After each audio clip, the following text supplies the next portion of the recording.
विरोध गर्नको लागि विरोध गरेर आलोचना हुँदैन, त्यस्तो आलोचना स्वीकार्य पनि हुँदैन। शेरबहादुर देउवालाई मैले कतिपल्ट भने तपाईँले गल्ती गर्नुभयो, आरएस देउवालाई तपाईँले राजनीतिमा नल्याउनुहोस् भने मैले। यति राम्रो कुरा गर्नुहुन्छ, समाजलाई यति बुझ्नुभएको छ, देशलाई यति बुझ्नुभएको छ, मान्छेका पीडा त तपाईँलाई देखि नसक्नु नै हुन्छ, मान्छेका पीडा देखेको कि आँसु झार्न थालिहाल्नुहुन्छ। मलाई चाहिँ जनताको पीडा छ क्या, जनताको चिन्ता छ। देश बनेन, विकास भएन, रोजगारी पाएन, जनताहरू खुसी छैनन्। अहिलेकै प्रधानमन्त्री बालन शाह पहिला प्रधानमन्त्री नहुँदा र आजको दिनमा कति विरोध भयो, कति फरक छ हेर्नुहोस् न। तस्करी रोक्नु पर्दैन, उद्योगपति व्यापारी र ब्याङ्करलाई गाली गरेर समस्या समाधान हुन्छ, थुनेर समस्या समाधान हुन्छ, तर्साएर समस्या समाधान हुन्छ। तपाईँलाई याद छ रवि लामिछानेज्यूले तपाईँलाई एकचोटि भनेको कुरा, सर्कसमा एउटा जोकर चाहिन्छ, त्यो जिम्मेवारी मैले ऋषि धमलालाई छोडेको छु भन्नुभएको थियो। म गल्ती गर्दिनँ, गल्ती गर्न पनि चाहन्न, म गल्ती गर्नेलाई छोड्दा पनि छोड्दिनँ। आउने निर्वाचनमा गैर दलीय उम्मेदवार तयार गरौँ, देशभरि स्थानीय तहमा दलीय उम्मेदवारले काम गरेन, मेरो त प्रष्ट अडान छ त। तर तराईले चाहिँ तपाईँलाई अस्वीकार गर्यो नि चुनावमा। पीडित जनताको छ नि, एजेन्डाहरूलाई सम्बोधन गर्न पनि संविधान संशोधन गरेर जानुको विकल्प छैन। फागुन 21 को निर्वाचन देश र जनताको हितमा भयो त। दाइ किन यत्रो वर्षसम्म भाडा तिर्नु भएन रिपोर्ट्सलको? राजनीतिमा सफल भए जस्तो लाग्छ कि असफल? संहिता राख्ने किन राख्ने, संहिता आवश्यक छ कि छैन? संहिताले यो देशलाई के साँच्चै निकास दिएको छ, विकास भएको छ, अधिकार पाछन् मन्त्रीहरूले केही गर्न सकेका छन्। 2 नम्बरमा दाइ नायिकासँगको इन्टरभ्यूमा मर्यादा बिर्सेर प्रश्न गर्नुहुन्छ भन्ने आरोप छ। तर मान्छेहरूले के भन्छन् भने ऋषि धमला चाहिँ अब ठाउँ अनुसारको व्यवहार गर्छ, सुकुम्बा सिसिम गयो भने पनि आँसु झार्दिहाल्छ, यता मधेसमा गयो भने आँसु झार्छ, यो मान्छेले चाहिँ देखावटी यस्तो कुराहरू गरिराख्छ भन्छन् क्या मान्छेहरू। यो देशमा विकास गराएरै छाड्छु, जनतालाई सम्पन्न बनाएरै छाड्छु।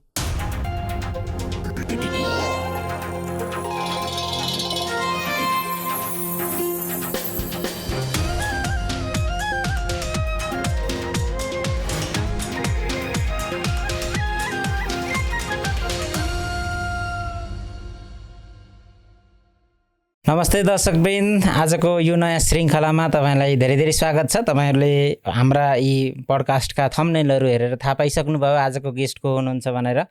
तपाईँहरूले धेरै नै मन पराउनु भएको, देशले मन पराएको, समाजले मन पराएको पत्रकार मेरा आदरणीय दाई आजको मेरो पडकास्टको गेस्ट हुनुहुन्छ। म ऋषि दाईलाई मेरो कार्यक्रममा धेरै धेरै स्वागत गर्न चाहन्छु। दाई स्वागत छ। Thanks so much Ramesh Sapkota ji, तपाईँ राम्रो डक्टर पडकास्टमा किन आउनुभयो? दाइले आज दाइले इन्टरभ्यू लिने कि मैले इन्टरभ्यू लिने? होइन दाइ, अब यस्तो पडकास्ट मार्फत हामीले धेरै इन्फर्मेसनहरू मान्छेलाई दिन सक्छौँ होइन। पडकास्ट मेरो पहिल्यैदेखि हबी थियो दाइ, तर आफ्नो कामहरू त नियमित छन् नै। तपाईँ त राम्रो शिक्षक हो नि त, त्यो पेसामा काम गरेको जमेको एउटा डक्टर, पडकास्ट खोलेर हजुर अब व्यावसायिकतामै आएको हो त। अब दाइलाई नै च्यालेन्ज दिने हिसाबले त आएको होइन दाइ, चिन्ता नगर्नु। तर के छ भने पडकास्ट यस्तो प्लेटफर्म हो जहाँबाट हामीले यति धेरै कुराहरू सेयर गर्न सक्छौँ र पोजिटिभ मेसेज चाहिँ समाजलाई दिन सक्छौँ। मैले पडकास्ट सञ्चालन गर्नुको उद्देश्य यति मात्रै हो। हामीले सकारात्मक सन्देश दिन सक्छौँ। सकारात्मक सन्देश आजको आवश्यकता हो नि। सबभन्दा ठुलो कुरो, जनताहरू समस्यामा छन्, पीडामा छन्, दुःखमा छन्, हरेक क्षेत्रमा अहिले समस्या छ। सबै समस्याको समाधान गर्न तपाईँको पोडकास्टले के गर्दैछ? अब मेरो पडकास्टले त सबभन्दा पहिला त समाजका लब्ध व्यक्तित्वहरू, तपाईँ जस्ता व्यक्तिहरूलाई यसरी स्वागत गरेर तपाईँहरूका होइन धारणाहरू लिन्छ। तपाईँले तपाईँको अनुभव आफैमा एउटा किताब हो होइन।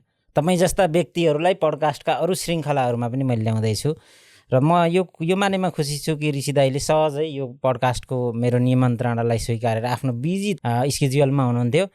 मलाई थाहा छ मैले धेरै दिन तपाईँलाई यहाँ ल्याउन कोसिस गरेँ, तर आज सफल भएको छु। र मेरो लागि, तपाईँको लागि के छ म जान्दिनँ, तर मेरो लागि एकदमै इम्पोर्टेन्ट पल हो कि मेरो लागि चाहिँ। संसारमा मान्छे व्यस्त हुन्छ, व्यस्तको बावजुद पनि साथीभाइसँग कुरा गर्नु, साथीभाइलाई साथ दिनु, साथीभाइका भावनाहरू बुझ्नु उसको दायित्व र जिम्मेवारी हो।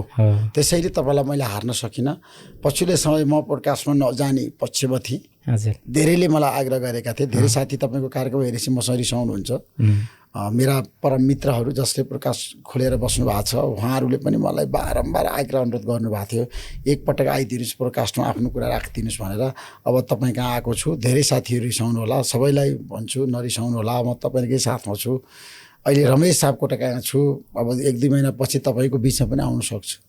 दाइ संसारमा यस्तो पनि भनिन्छ नि, धेरै मान्छेहरू रिसाउँदा फरक पर्दैन, कोही यस्तो खास मान्छेहरू हुन्छन् जो रिसाउनु हुँदैन। मलाई लाग्छ तपाईँको खास मान्छे म पनि हो, त्यसैले तपाईँ तपाईँले परम मित्र हो होइन, खास मान्छे नै पर्नुहुन्छ। तर समस्या कहाँनिर छ भने एकजना रिसाउँदाखेरि पनि मलाई पीडा हुन्छ। सक्छ कोही पनि नरिसाओस्, कोही पनि बेखुसी नहोस्, कोही पनि छ नि ऋषि धमलासँग असन्तुष्ट नहोस्। ऋषि धमलाले जहिले पनि सबैलाई सकेसम्म साथ दिएको छ, जस्तो सुकै परिस्थिति पनि अरूको साथमा, अरूको लागि काम गर्ने मान्छे म। मलाई व्यक्तिगत स्वार्थ केही लिनु पनि छैन डाक्टर साहब।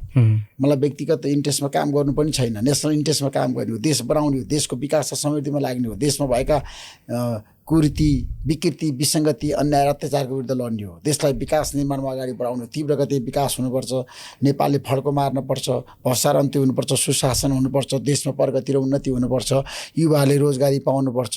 आज विदेशमा जाने युवाहरूको पीडा डरलाग्दो छ। कति मान्छेहरू विदेशमा गएर जाहिर पाउँछन् तर त्यो जाहिर बिचैमा छोडेर आउनुपर्छ।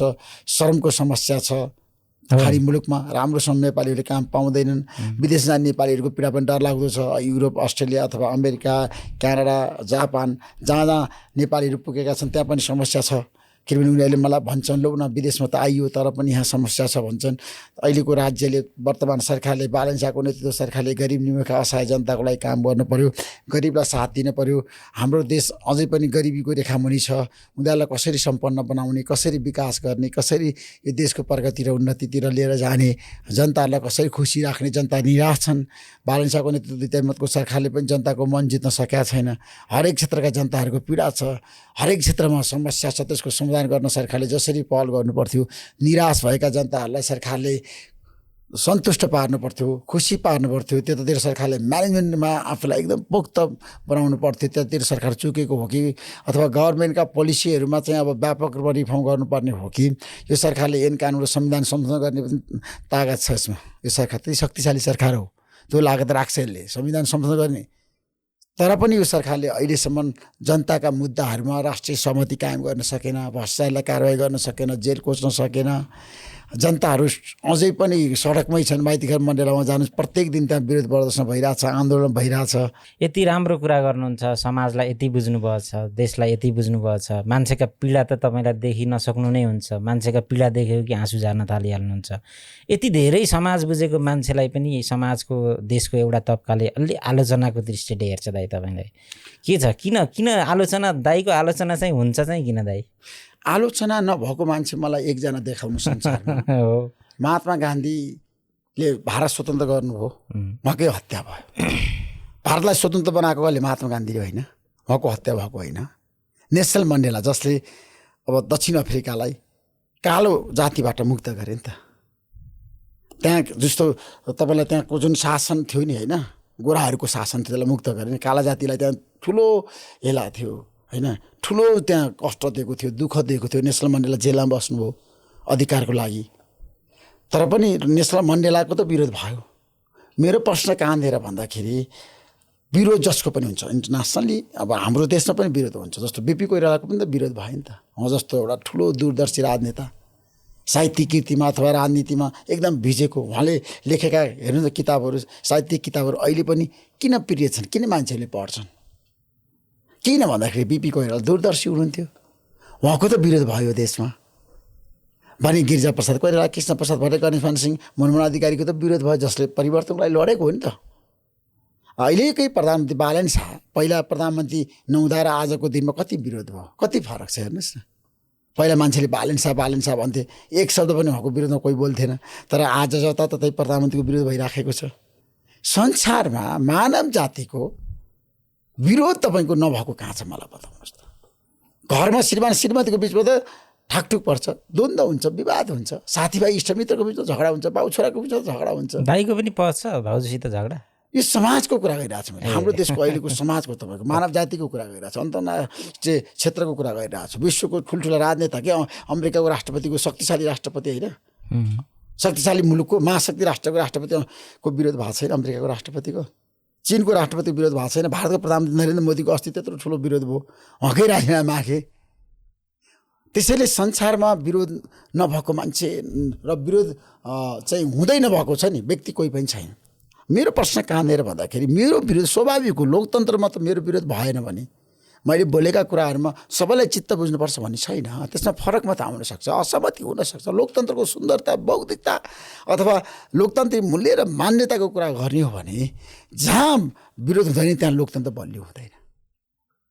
त्यसैले गर्दा हामीले बौद्धिकताको कुरा गर्ने हो भने, हाम्रो देशको अहिलेको परिस्थितिको कुरा गर्ने हो भने जेएनजी सरकार होइन र भने जेएनजीहरूको आन्दोलन सफल भयो। भदौ 23 र 24 गते 1 वर्ष पुग्दैछ जेएनजी आन्दोलन भएको। 1 वर्षमा 2 जना प्रधानमन्त्री देशले पाए। सुशीला कार्कीले चुनाव गराएर जानुभयो। अहिले बालेन शाह प्रधानमन्त्री भएको पनि अब 4.5 महिना पुग्दैछ। उहाँले जसरी जनताको बिचमा जानुपर्थ्यो, काम गर्नुपर्थ्यो अथवा जनताका मुद्दाहरू सम्बोधन गर्नुपर्थ्यो, आज किन आलोचना सरकारको भइराखेको छ?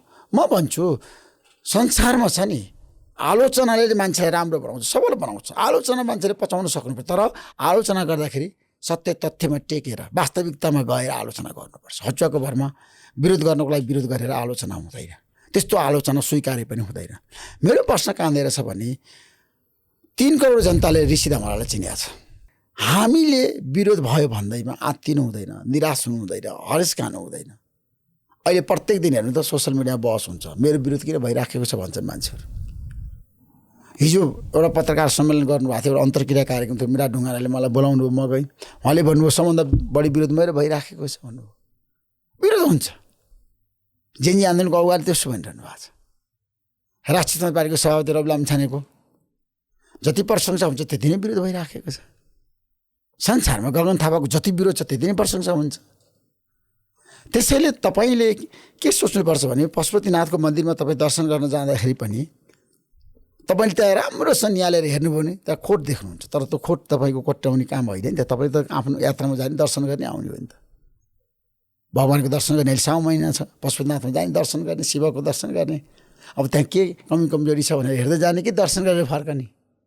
त्यसैले कसले कहाँ कसरी किन गाली गर्यो भनेर म कोहीप्रति पनि पूर्वाग्रह हुन्न। म एकदम सकारात्मक सोच भएको मान्छे हो। देश बनाउनु पर्छ भन्ने 14 वर्ष उमेरमा यो देशमा पत्रकारिता आएको मान्छे हो। पत्रकारिताको क्षेत्रबाट यो देशको परिवर्तनको लागि लडेको पुस्ता हुँ म। मैले कुनै पनि शासकसँग कहिले पनि सम्झौता गरिनँ। हरेक शासनकर्ताका जसले चाहिँ यो देशमा सरकारको नेतृत्व गर्यो सबैको मैले विरोध गरेँ। तिमीले गल्ती गर्यो मैले भनिराखेँ। शेरबहादुर देउवाला मैले कतिपल्ट भने तपाईँले गल्ती गर्नुभयो। आर्य देउवाला तपाईँले राजनीतिमा नल्याउनुहोस् भने मैले सोध्नुहोस्। शेरबहादुर देउवाला गएर मैले भनेको तपाईँले आर्य देउवाला राजनीतिबाट टाढा राख्नुहोस्। तपाईँ 5औं पटक प्रधानमन्त्री बनिसक्नु, तपाईँलाई के लोभ छ भन्ने मान्छे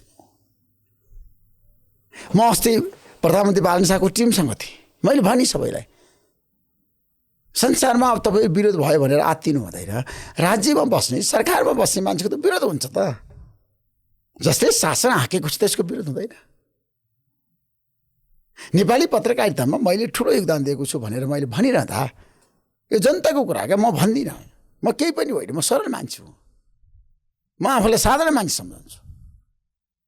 मैले एउटा कुरा के बुझेको छु रमेशजी, सिम्प्लिसिटी मान्छेको जीवनको सबभन्दा ठुलो पहिचान हो। सरल जीवन बिताउने मान्छे जहिले पनि सफल हुन्छ। मलाई कुनै तामझाम गर्नु छैन, महँगा घरमा बस्नु छैन, महँगा गाडी चढ्नु छैन।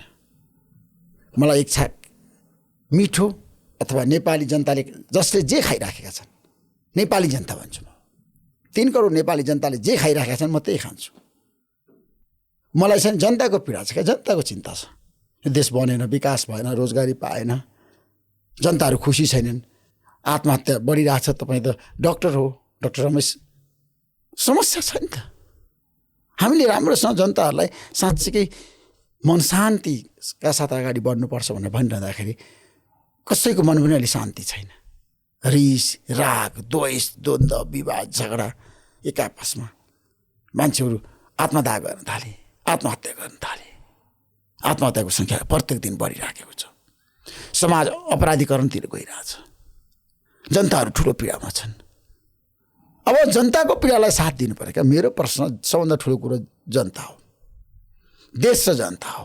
पोलिटिकल पार्टी केही पनि होइन। पहिला देश हुनु पर्यो, जनता हुनु पर्यो, अनि पोलिटिकल पार्टीको कुरा आउँछ। म चाहिँ अहिले पोलिटिकल पार्टीभन्दा पनि माथि उठेर समग्र देशको विकास र समृद्धि, देशको परिवर्तन, उन्नति, भ्रष्टाचार अन्त्य, सुशासन, युवाहरूलाई रोजगारी, युवाहरूलाई अब स्वदेशमै राखेर रोजगारी दिने, ठुल्ठुला उद्योग धन्दा सञ्चालन गर्ने, विदेशी लगानीकर्तालाई आकर्षित गर्ने, स्वदेशमै बोलाउने, त्यति ध्यान गएको छ मेरो। ओके, एकदम मिठो कुरा गर्नुभयो दाइ। दाइ भर्खरै तराईतिर गएर आउनुभयो होइन दाइ? तराईको परिस्थिति के छ दाइ अलिकति? डाक्टर रमेश सापकोटाजी, तराईको अवस्था पीडादायी नै छ। हाम्रो देशमा अधिकांश जनता मधेस तराईमै बस्छन्। त्यो भूभागका जनताहरू 4-5वटा कुराले पीडित छन्। पहिलो कुरा, मधेसमा विकास भएन, जनताले अधिकार पाएको छैन, जनता ठुलो पीडामा छन्। पहिलो कुरा, विकास पनि भएन, अधिकार पनि पाएको छैन। दोस्रो कुरा, जनताको आधारभूत आवश्यकता के हो? पिउने पानी होइन, त्यो पनि पाएको छैनन्। किसानहरूको आधारभूत आवश्यकता के हो? मल होइन, बिउ होइन, सिँचाइ होइन, त्यो पनि पाएको छैन। स्वास्थ्य र शिक्षा निःशुल्क गर्नुपर्ने होइन, पढ्न पाउनुपर्ने होइन, त्यो पनि पाएको छैन। जनताले उपचार पनि पाएको छैन, पढ्न पनि पाएको छैन। जनताको नैसर्गिक अधिकार हो नि त, स्वास्थ्य शिक्षा भनेको अनिवार्यता हो नि त। जनताले छ नि, त्यो पनि पाएको छैन मधेसमा।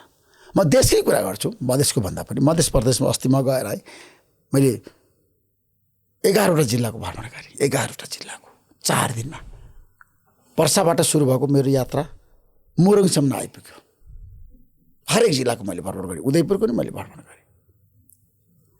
पर्सा, बारा, रौतड, सिराहा, सर्लाही, मोत्तरी, धनुषा, सप्तरीमा पुगेँ। त्यसपछि म गएँ कोशी जिल्लाको, कोशी अञ्चलको, कोशी प्रदेशको कुरा गर्न चाहन्छु। म त्यहाँ गएँ, कोशी प्रदेशमा गएँ, मध्य प्रदेशपछि। त्यहाँ पनि त्यस्तै समस्या छ। मोरङमा, सुनसरीमा, उदयपुरमा पनि समस्या छ। त्यहाँ पनि जनताहरू ठुलो पीडामा छन्। खास गरी जुन घटना घट्यो, नघट्नु पर्ने थियो, घट्यो। त्यो दुःखदायी घटना घट्यो। नेपाल र नेपालीको लागि यो पीडादायी घटना हो। यस्तो किसिमको घटना कहिले पनि नदोहोरियोस् नेपालमा। म सुनसरीमा घटना घटेकै ठाउँमा पुगेँ, देवानगञ्ज गाउँपालिकामा पुगेँ। त्यहाँको पीडा डरलाग्दो छ। त्यहाँ कसरी गली चल्यो, कसले गोली चलायो, अहिले बहस जारी छ। अहिलेसम्म पुलिसले पनि जिम्मा लिएको छैन, सशस्त्र प्रहरीले पनि ल्याएको छैन, सेनाले पनि ल्याएको छैन, तर गोली चल्यो। त्यहाँ 3 जनाको मृत्यु भएको छ। एकजनाको अस्ति काठमाडौँमा शिक्षण अस्पतालमा उपचार गर्दा गर्दै निधन भयो। अरू 2 जनाको निधन भइसक्यो, दाह संस्कार पनि भइसक्यो। म त्यहाँ पुगेँ, उनीहरूको परिवारजनलाई भेटेँ। यस्तो पीडा छ कि एकजना जयप्रकाश मेहता, जयप्रकाश मेहताले विवाह गरेको 9 महिनामै यो धरती छोड्नु पर्यो। उनको श्रीमती गर्भवती छिन्। कति पीडादायी कुरा छ। म त्यहाँ पुगेर आएँ। उनको परिवारमा भाव छ, रोए धेरै मान्छे। के गर्ने? घटना घट्यो, परिवारले हाम्रो सदस्य गुमायो। जयप्रकाश मेहतालाई गोली हानेर हत्या गरियो। ओम प्रकाश मेहताको घरमा त्यस्तै समस्या छ, कोही छैन।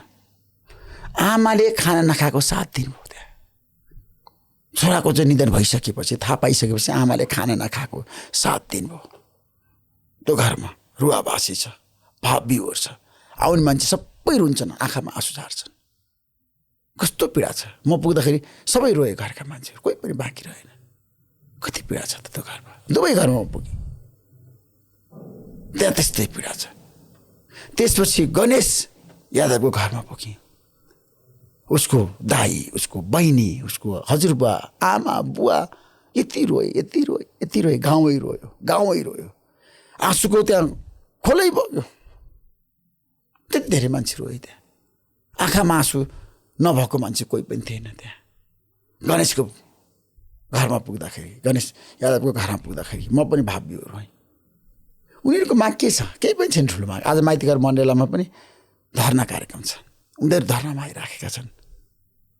अस्ति शिक्षण अस्पतालमा जसरी उपचार गर्दा गर्दा मृत्यु भयो, उनको परिवार अहिले काठमाडौँमा छ, धर्नामा आइराखेका छन्। मलाई फोन आयो, लो ऋषि त मलाई तपाईँले नेतृत्व गर्नु पर्यो, तपाईँ आउनु पर्यो, तपाईँले बोलिदिनु पर्यो। हाम्रो कुरा बोलिदिने कोही पनि छैन, पीडितलाई साथ दिने कोही पनि छैन। उनीहरू त्यही भन्छ। अहिले पीडितको बारेमा कोही पनि बोल्दैन, राज्य पनि बोल्दैन। राष्ट्रिय स्वतन्त्र नेताहरू पहिला खुब बोल्थे पीडितको बारेमा, सत्तामा नहुँदाखेरि। उनीहरूको एजेन्डै पीडितलाई न्याय दिने हुन्थ्यो। तर आज पीडितको पक्षमा न राष्ट्रिय स्वतन्त्र पार्टी बोल्छ, न राष्ट्रिय स्वतन्त्र पार्टीका नेताहरू बोल्छ, न मन्त्री बोल्छ, न प्रधानमन्त्री बोल्छ। पीडित पीडामै छन् क्या। त्यसैले उनीहरूको भनाइ छ, 4 जनाको भनाइ छ, 4 जनाको मृत्यु भयो। अस्तिको सुनसरीको घटनापछि चारैजनाको परिवारको भनाइ के छ भन्दाखेरि दोषीलाई कडा से कडा कारबाही हुनु पर्यो, अनुसन्धान हुनु, राम्रोसँग अनुसन्धान हुनु, न्यायिक जाँचबुझ आयोग गठन हुनुपर्छ। अब हामी चुप लागेर बस्दैन, उनीहरू पनि राखेका छन्। उनीहरूको लागि पैसा ठुलो कुरा होइन, उनीहरूले पैसाको मतलबै गरेका छन्। हामीलाई न्याय चाहियो।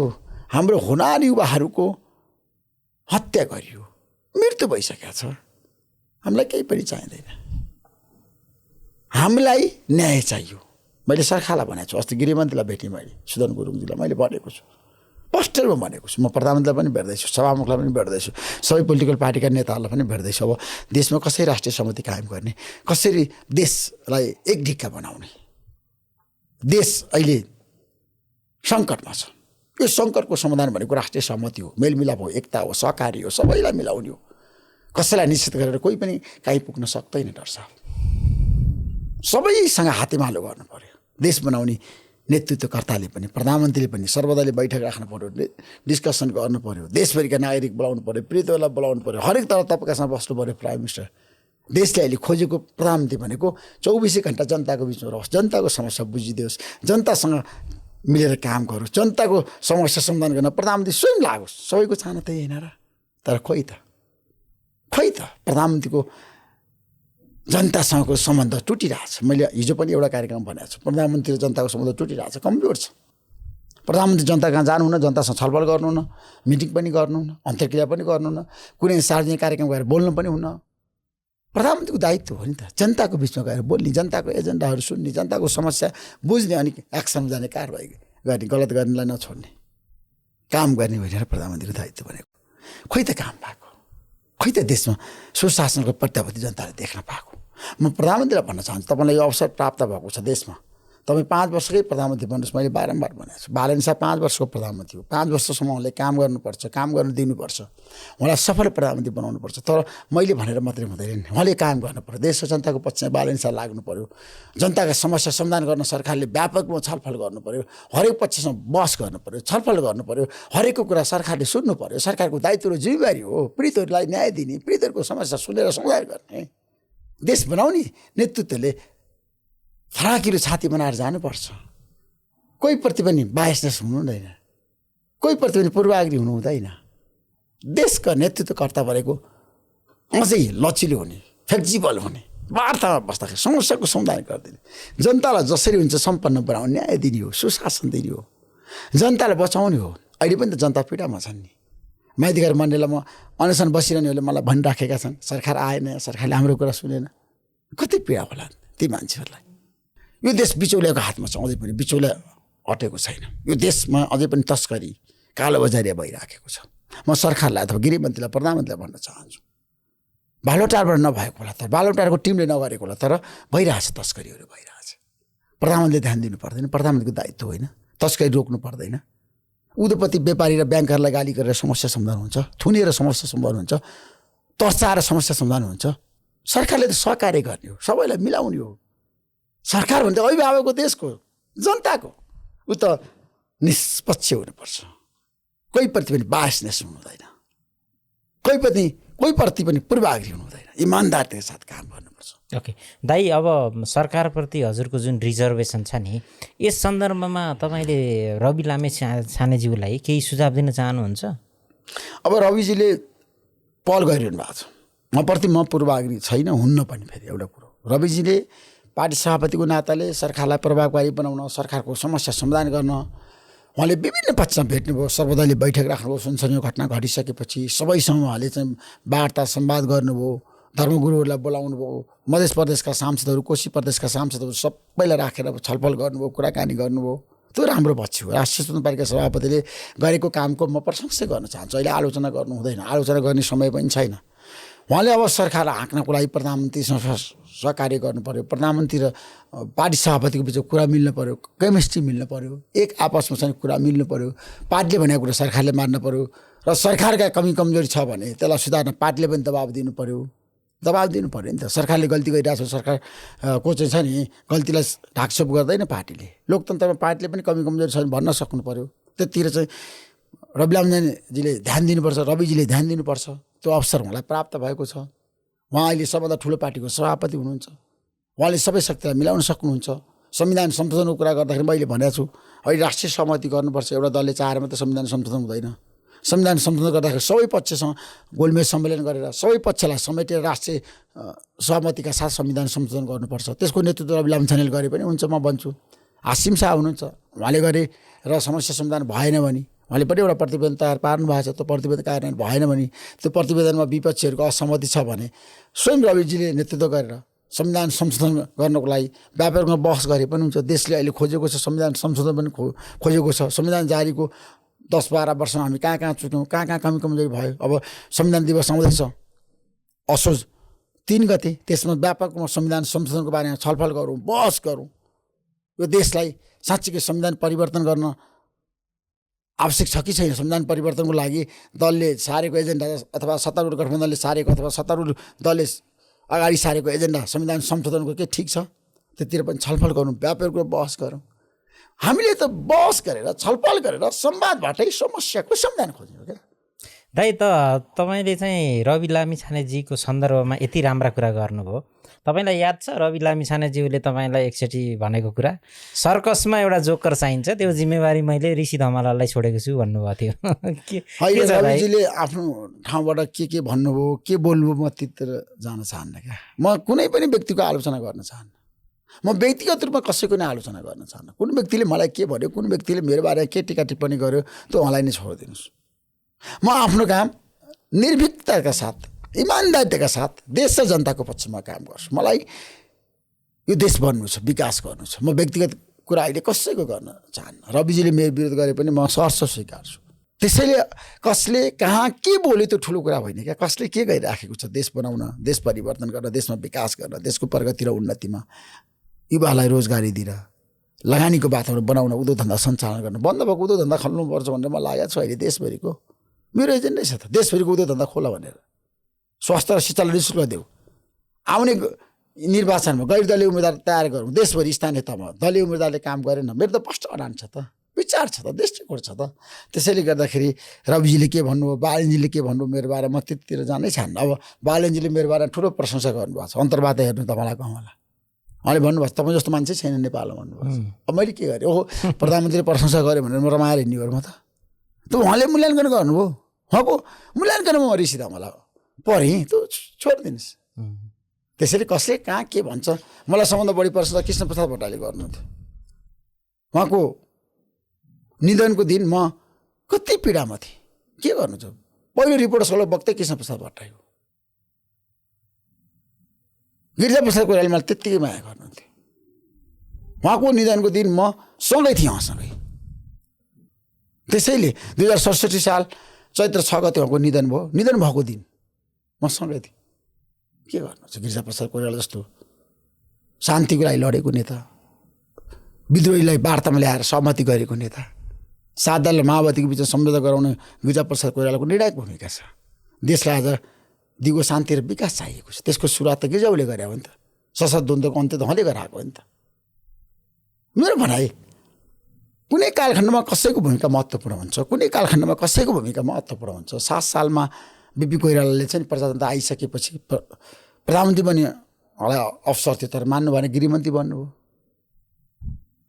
गृहमन्त्री त्यसपछि 15 सालमा चुनाव जितेर आएपछि मात्रै प्रधानमन्त्री बन्नुभयो। मेरो प्रश्न काँदेर भन्दाखेरि अहिले हामीले कसले के भन्यो भनेर त्यति जानु हुँदैन।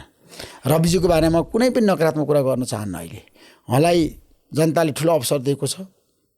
जनताको जनमत उहाँले प्राप्त गर्न सक्नु भएको छ, त्यो राम्रो पक्ष हो। कुनै पनि पोलिटिकल पार्टीको इतिहासमा यति छोटो समयमा सत्तारूढ गठबन्धनको अथवा सत्ताको नेतृत्व गर्ने अवसर अथवा झन्डै 2/3 मत ल्याएर संसदमा पुर्याउनु पार्टीलाई उहाँले सफल हुनुभएको छ, त्यो राम्रो पक्ष हो। म त्यतिर जान चाहन्छु। बरु उहाँको राम्रोसँग खुलेरै म प्रशंसा गर्न चाहन्छु, नकारात्मक कुरा गर्न चाहन्न। रविजीले अब सरकारलाई दबाब दिनु पर्यो, सरकारलाई राम्रो काम गर्नको लागि उहाँले चाहिँ भन्नु पर्यो, बोलाउनु पर्यो, प्रधानमन्त्रीलाई छलफल गर्नु पर्यो। पार्टी सभापति र प्रधानमन्त्रीको बिचमा हप्तामा 2 पटक छलफल हुनुपर्छ देशलाई कसरी अगाडि बढाउने भन्ने बारेमा। तर अहिले छलफलै भएको छैन।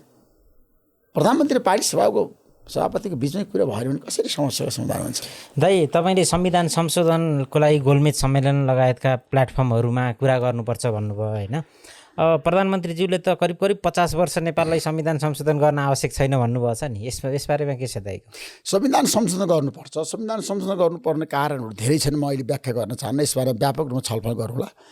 संविधान भनेको वेद होइन, पुराण होइन। संविधान भनेको समय सापेक्ष बनाउन संशोधन भइराख्नुपर्छ। यही संविधान पनि 2-3 पटक त संशोधन भइसक्यो, जनताको माग सम्बोधन भइसकेको छ संशोधन गरेर।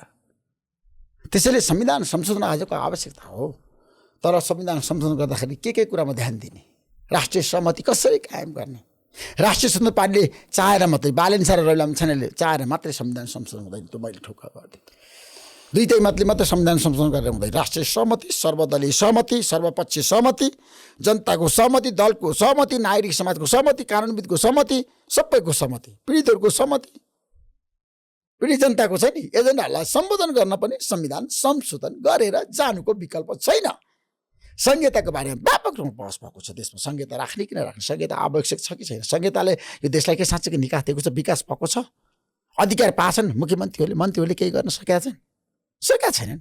मुख्यमन्त्री बन्नु ठुलो कुरा हो, तर खै त जनतालाई अधिकार दिन सके? चाहिन्छ कि चाहिँदैन दाइ संहिता? होइन, संहिता चाहिन्छ। संहितालाई अब खारेज गर्नुपर्छ भन्ने पक्षमा म छैन, तर संहितालाई समय अनुकूल बनाउनु पर्यो, अधिकार सम्पन्न बनाउनु पर्यो।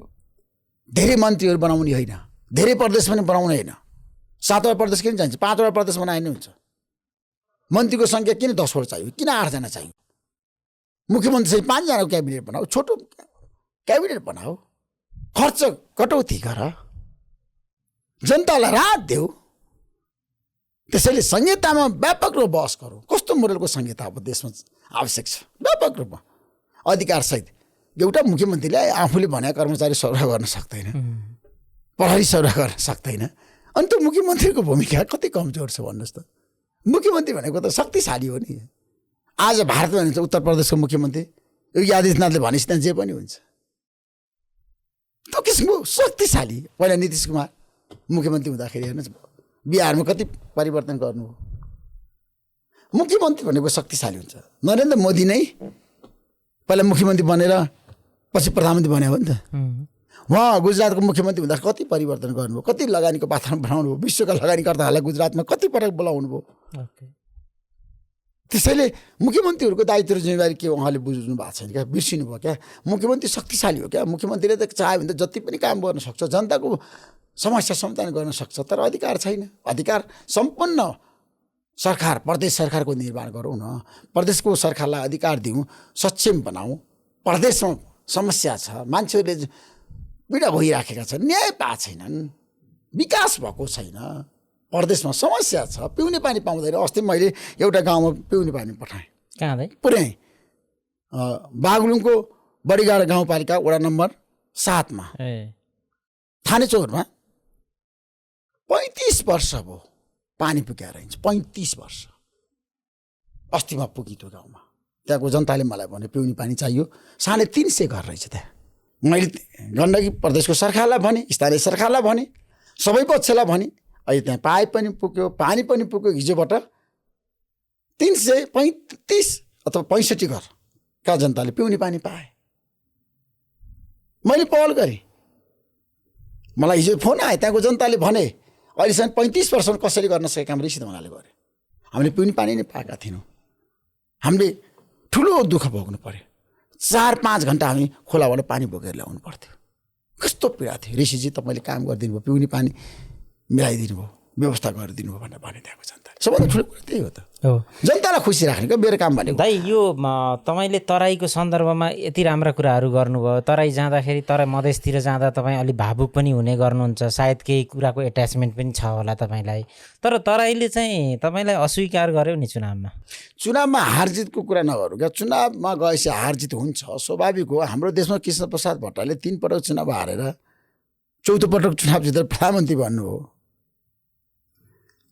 त्यसैले गर्दाखेरि विश्वको म उदाहरण तपाईँलाई दिनै चाहन्न। नेपालमा धेरै मान्छे चुनाव हारे, मन्त्री प्रधानमन्त्री बने। चुनावमा गएपछि हार जित हुन्छ, तर यसपटकको चुनावलाई तपाईँले कसरी हेर्नु भएको छ, कसरी मूल्याङ्कन गर्नुहुन्छ?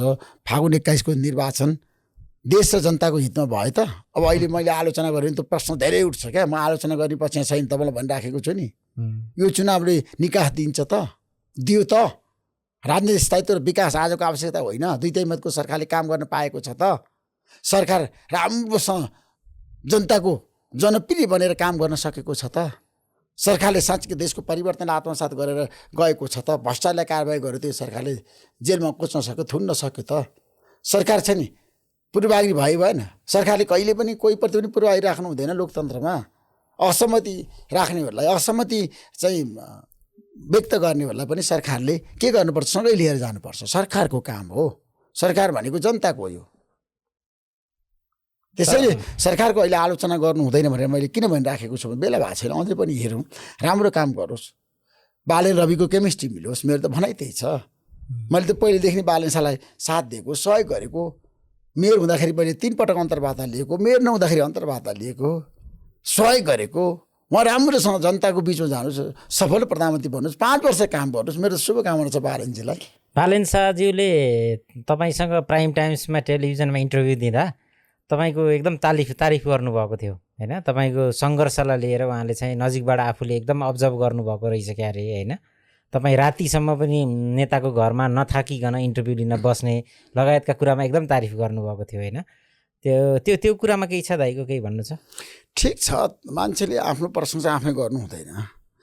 प्रशंसा गर्नेलाई गर्न दिनुपर्छ। तर म प्रशंसाबाट छ नि खुसी हुने मान्छे होइन, आलोचनाबाट आत्तिने मान्छे होइन। म आफ्नो लयमा आफ्नो गतिमा अगाडि बढिरहनुपर्छ। आफूले गल्ती काम गर्नुहुन्न। देश र जनताको सेवामा विकास र समृद्धिमा लाग्नुपर्छ। देश बनाउने हो, त्यो बनाउने अभियानमा म कहिले पनि विचलित हुन्न। लगातार म त्यो यात्रामा अगाडि बढ्छु। यो देशमा विकास गराएरै छाड्छु, जनतालाई सम्पन्न बनाएरै छाड्छु, जनताको मागलाई सम्बोधन गराएरै छाड्छु ढिलो चाँडो। त्यसैले चुनाव हार्नु जित्नु आजको छ नि एजेन्डा होइन क्या। किन चुनाव हार्यो भनेर अहिले समीक्षा गर्ने हो भने त घन्टौँ लाग्छ। धेरै कारणहरू छन्, म त्यतिर जान चाहन्न। अब मैले गर्नुपर्ने काम भनेको यो देशलाई बनाउने हो क्या, विकास गर्ने हो, जनतालाई खुसी राख्ने हो। दुईटै मतको सरकारको चाहना स्पिड अनुसार काम भएको छैन। हामीले खबरदारी गर्ने हो, गल्ती गऱ्यो भने आलोचना गर्ने हो, यहाँ गल्ती गऱ्यो है नगर भन्ने हो, सुझाव पनि दिने हो। हाम्रो काम भनेको स्वतन्त्र नागरिक अभियानको म नेतृत्वकर्ता हो। म देशभरिको 3 करोड नागरिकहरूको एउटा साझा मान्छे हो। स्वतन्त्र नागरिक अभियानको नेतृत्वकर्ता भनेको मैले कोहीप्रति पनि पूर्वाग्रही भएर बोल्न मिल्दैन। मैले तथ्य सत्यमा आधारित भएर बोल्नुपर्छ।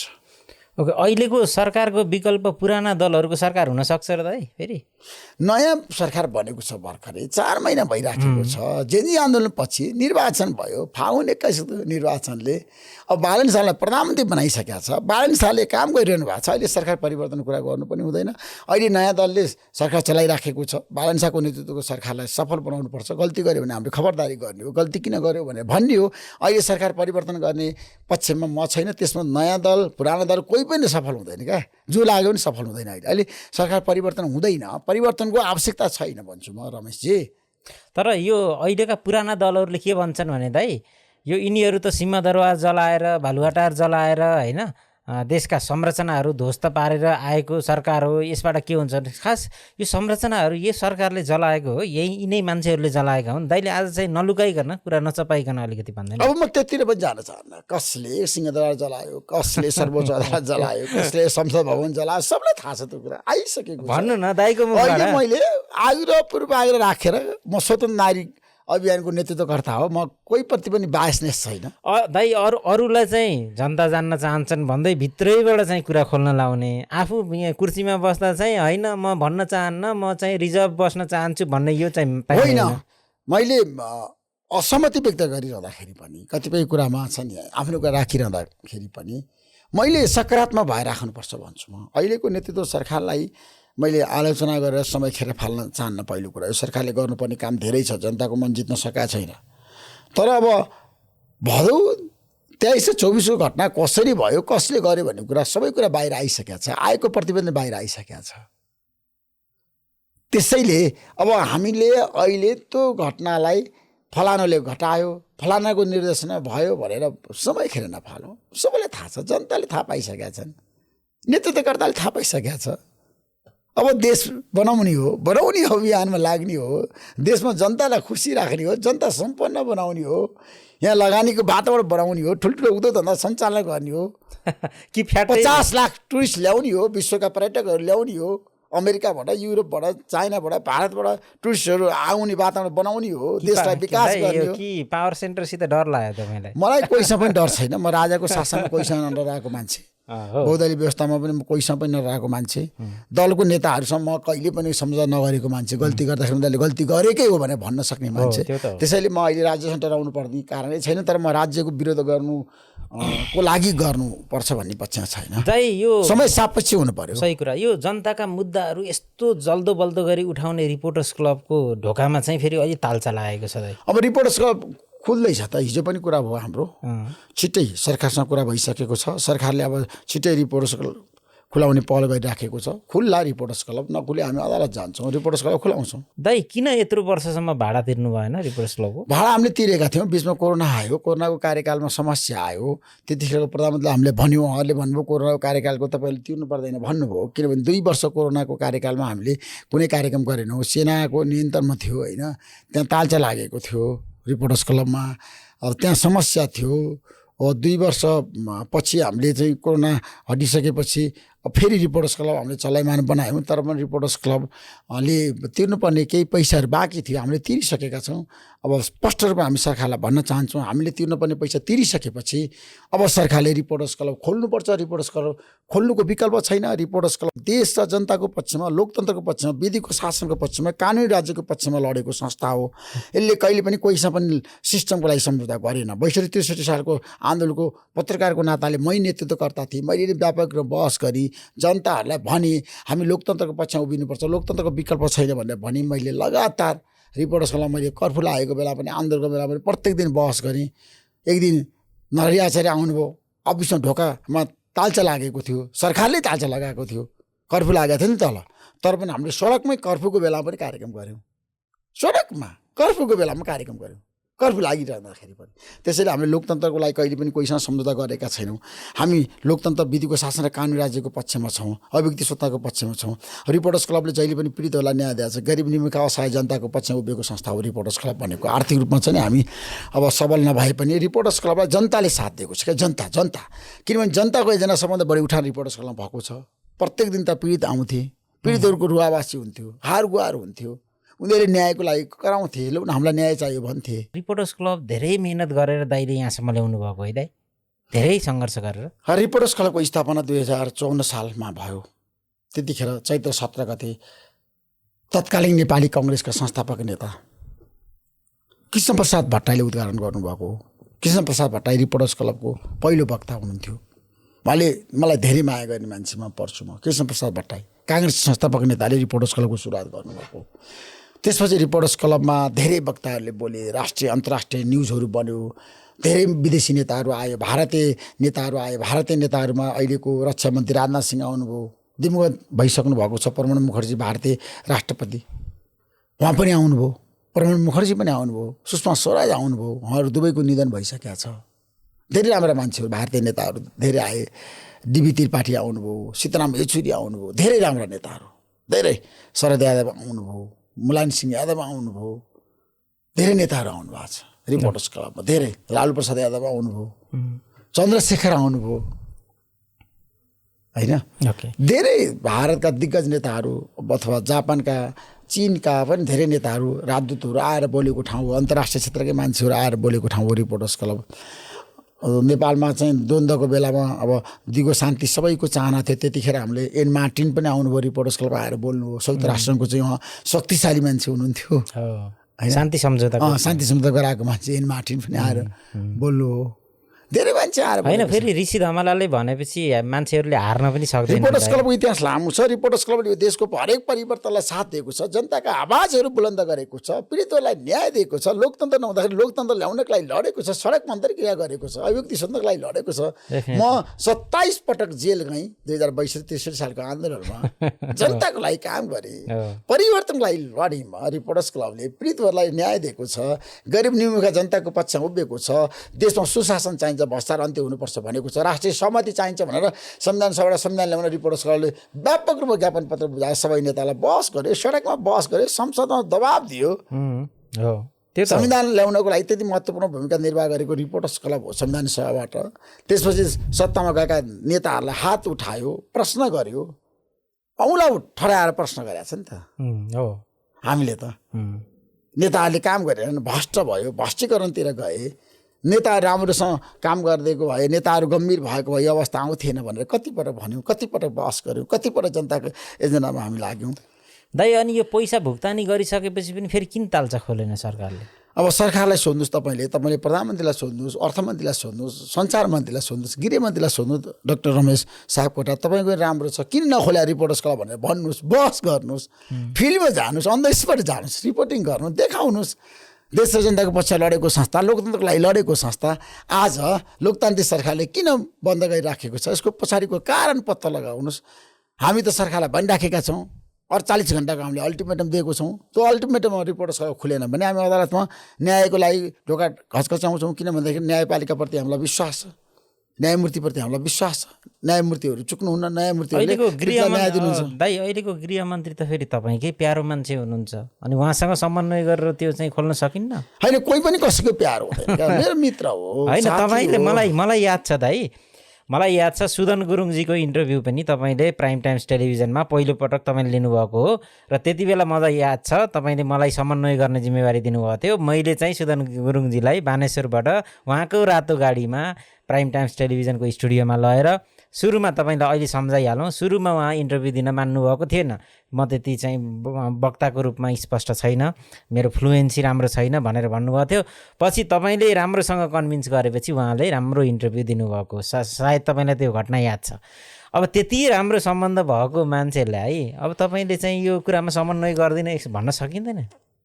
होइन, मैले गृहमन्त्रीलाई अस्ति गएर भेटिसकेको छु, गृहमन्त्रीलाई सबै कुरा मैले जानकारी दिइसकेको छु, प्रधानमन्त्रीको टिमलाई भनेको छु, रिपोर्टर्स क्लबले तिर्नुपर्ने पैसा तिरिसकेको छ, सरकारसँग भएको सम्झौता अनुसार हामीले पैसा तिरिसकेका छौँ, राज्यलाई बुझाइसकेका छौँ। म राज्यका छ नि सबै निकायलाई पनि आग्रह गर्न चाहन्छु, रिपोर्टर्स क्लबले सबैसँग समन्वय गरेको छ। रिपोर्टर्स क्लब सबैको साझा संस्था हो। कर्मचारीलाई पीडा पर्दाखेरि, दलहरूलाई समस्या पर्दाखेरि, नागरिकहरूलाई समस्या पर्दाखेरि जहिले पनि रिपोर्टर्स क्लबले जनताको पक्षमा काम गर्यो, देशको पक्षमा लाग्यो। देशमा सङ्कट आउने बित्तिकै रिपोर्टर्स क्लबले बहस गरेर निकास दिन पहल गर्यो। त्यसैले गर्दाखेरि अब सुदन गुरुङजीलाई थाहा छ रिपोर्टर्स क्लब किन बन्द भयो भन्ने कुरा, उहाँले पहल गर्छु भन्नुभएको छ खुलाउनको लागि। हामी विधि र प्रक्रियामा जान्छौँ, रिपोर्टर्स क्लब हामी खुलाउँछौँ, रिपोर्टर्स क्लबमा छ नि अब बहस गराउँछौँ। रिपोर्टर्स क्लबमा जनताका एजेन्डाहरू पीडितहरूलाई न्याय दिने गरी बहस हुन्छ, विकास र समृद्धिको बारेमा बहस हुन्छ, भ्रष्टाचार अन्त्यको बारेमा बहस हुन्छ, सुशासनको बारेमा बहस हुन्छ, जनतालाई रोजगारी कसरी दिने, लगानीकर्ताहरूलाई देशमा कसरी भित्राउने, नेपाललाई कसरी सम्पन्न बनाउने, टुरिज्म सेक्टरमा के गर्न सकिन्छ विकास र विस्तारको लागि त्यतिर ध्यान दिने, कृषि क्रान्ति कसरी गर्न सकिन्छ, किसानहरूलाई कसरी मल र बिउ दिन सकिन्छ, किसानहरूको पीडा कसरी सम्बोधन गर्न सकिन्छ, कसरी मधेसमा सिँचाइ गर्न सकिन्छ, कसरी अब कर्णालीमा विकास गर्न सकिन्छ, कर्णालीका जनतालाई कसरी सम्पन्न बनाउन सकिन्छ, त्यसभरिको मेरो एजेन्डा छ क्या स्पष्ट रूपमा। ओके दाइ, एज अ गृहमन्त्री चाहिँ सुदन गुरुङज्यूको भूमिका कस्तो लाग्छ दाइ अहिले तपाईँलाई एज अ गृहमन्त्री? गृहमन्त्रीले ठिक गर्नुभएको छ, अहिले म आलोचना गर्न चाहन्न, तर केही कुरा उहाँले परिपक्वता देखाउनु भएन कि भन्नेहरू पनि छन्। किनभने गृहमन्त्री भनेको शालीन हुनुपर्छ, गृहमन्त्री भनेको कम बोल्नुपर्छ, गृहमन्त्रीले धेरै काम गर्ने हो, गृहमन्त्रीले टिममा बसेर काम गर्नुपर्छ। आफ्नो टिममा बसेर उहाँले चाहिँ अब काम गर्नुभयो भने उहाँलाई समस्या पर्दैन, उहाँले सबैसँग छ नि सहकार्य गर्नुपर्छ। गृहमन्त्रीले सुरक्षा निकायका प्रमुखहरूलाई लगातार बोलाउने, भेट्ने, कतिपय घटनाहरूमा जान पर्यो गृहमन्त्री स्वयं भने सुरक्षा निकायका प्रमुखहरूलाई पनि लिएर जाने, समस्याको समाधान गर्ने। त्यसैले गृहमन्त्रीको बारेमा अहिले आलोचना नगरौँ, उहाँले केही गर्न चाहनु भएको छ। हेरौँ, देशले छ नि अहिलेको अवस्थामा बालनसाको नेतृत्व सरकारलाई साथ दिइराखेको छ। हामीले आलोचना गरेर समस्याको समाधान हुँदैन, सरकार चुक्नु हुँदैन, सरकारले गल्ती गर्नु हुँदैन, सरकारलाई गल्ती गर्ने छुट छैन। दाइ अहिले यो क्याबिनेट रिसफल हुने कुराको बारेमा के सूचना छ दाइ हजुरले? होइन, क्याबिनेट रिसफल गर्ने कुरा प्रधानमन्त्रीको दायित्व र जिम्मेवारी हो। कार्यकारी प्रमुखको भूमिका महत्त्वपूर्ण हुन्छ प्रधानमन्त्रीको। अब प्रधानमन्त्रीले छिटै क्याबिनेट फेरबदल गर्छु भनेर भन्नुभएको मलाई थाहा छ। तर अहिलेसम्म अब रविजी र प्रधानमन्त्रीको बिचमा संवाद भएको छैन। क्याबिनेटमा कसलाई ल्याउने, को फाल्ने, कसलाई हटाउने, को राख्ने भन्ने बारेमा व्यापक रूपमा त्यहाँ बहस हुनुपर्छ। तर पनि क्याबिनेट सिस्टममा प्रधानमन्त्री नै सर्वैसर्वा हो। प्रधानमन्त्रीले नै मन्त्री हटाउन सक्छ, राख्न सक्छ। त्यसमा पार्टीले हस्तक्षेप गर्नु हुँदैन। पार्टी सभापतिले सहजीकरण गरिदिने हो।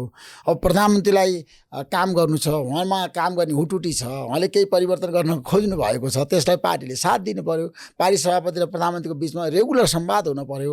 समस्या आयो भने समाधान गर्न लाग्नु पर्यो। सबै पक्षमा बसेर वार्ता गर्नु पर्यो। त्यो अवसर गुमाउनु हुँदैन। हो त्यो डाक्टर बालनजीलाई ठुलो अवसर छ। ओके दाइ, डाक्टर सोनिङ मुवाग्लेले अर्थमन्त्रीको रूपमा जुन भूमिका निभाउनु भएको छ नि, दाइको कमेन्ट छ केही यसमा? होइन, अर्थमन्त्रीको पनि म अहिले आलोचना गर्दिनँ। तर अर्थमन्त्रीले 2-4वटा कुरा गल्ती गर्नुभयो क्या। स्वास्थ्य र शिक्षामा ट्याक्स लगाउनु हुन्थेन। 3% ट्याक्स लगाउनु उहाँले गल्ती गर्नु भनेर मैले बजेट आएकै दिन जेठ 15 गते मैले भनेको गल्ती भयो। अर्थमन्त्री तपाईँले गल्ती गर्नुभयो। शिक्षा र स्वास्थ्यमा कर लगाउने होइन भनेको थिएँ मैले। त्यसमा सरकार पछिल्लो समय आफै ब्याक भयो। आफै सरकारले आफैले गरेको निर्णयलाई सच्यायो। त्यो एउटा राम्रो पक्ष हो। दोस्रो कुरा मैले उहाँलाई के भनेको, बिजुलीमा पनि तपाईँले भ्याट नलगाउनुहोस् भनेको थिएँ मैले। किन लगाउने? हामीले त बिजुली उत्पादन गरेर बरु भारतलाई बेच्ने, बङ्गलादेशलाई बेच्ने, हामीले आर्थिक रूपमा सम्पन्न हुने हो। अब किसानहरूले, गरिब निमुखा जनताले बालेको बिजुलीमा भ्याट लगाएर के फाइदा भयो? त्यो पनि अर्थमन्त्रीले गल्ती गर्नुभयो। अरू कुराहरू पनि बाहिर आइराखेको छ, म त्यतिर जान चाहन्न। तर अर्थमन्त्री र प्रधानमन्त्रीको बिचमा रेगुलर कुराकानी हुनुपर्छ, संवाद हुनुपर्छ। समस्या छन् समाधान गर्न लाग्नुपर्छ। दुवैजना गम्भीर भएर लाग्यो भने फाइदा छ नि त देशलाई। देशलाई फाइदा हुने काम गर्नु पर्यो। अर्थमन्त्रीले विकास गर्नु पर्यो, लगानीको वातावरण बनाउनु पर्यो, भ्रष्टाचारलाई कारबाही गर्नु पर्यो, नातावाद कृपावाद बन्द गर्नु पर्यो। देशमा जनताको चाहना अनुसार, जेनजीहरूको भावना अनुसार काम गर्नु पर्यो। जेनजीहरू अझै पनि रुष्ट छ। जेनजीहरूलाई सरकारले सहमति राख्छ, त्यो गल्ती गर्यो। ओके दाइ, यो हाम्रो प्राइम मिनिस्टरको पछिल्लो पटक पार्लियामेन्टमा उहाँले सीमा सम्बन्धी जुन विवादास्पद एउटा अभिव्यक्ति दिनुभएको थियो नि, दाइले यो बारेमा बोल्नुभएको छैन बाहिर, मलाई याद छ। प्लिज यसमा दाइको धारणा के छ अलिकति म लिन चाहन्छु। होइन, अब सीमा विवादको समाधान भनेको कुटनीतिक माध्यमबाट गर्नुपर्छ। कराएर हुँदैन, बोलेर हुँदैन। टेबलमा बसेर समस्याको समाधान गर्ने हो। दुईपक्षीय वार्ता गर्ने हो।